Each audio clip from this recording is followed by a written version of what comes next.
February and March.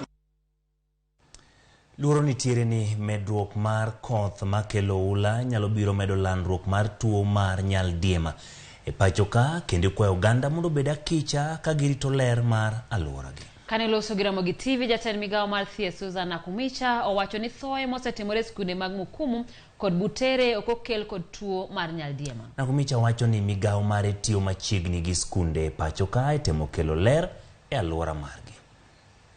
They were tested, cultures were done, it was not cholera. It was not identified. So it was a case most likely of food poisoning. Same to Mukumu. Samples have been taken, they have been tested. They have just been found to have bacterial infection that is not cholera.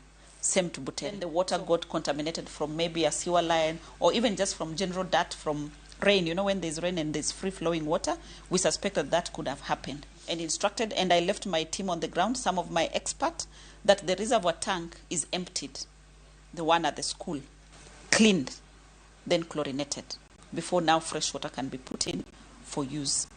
But I have also planned to meet with my colleague, CS Alice Wahome, so that we do a more long-term solution.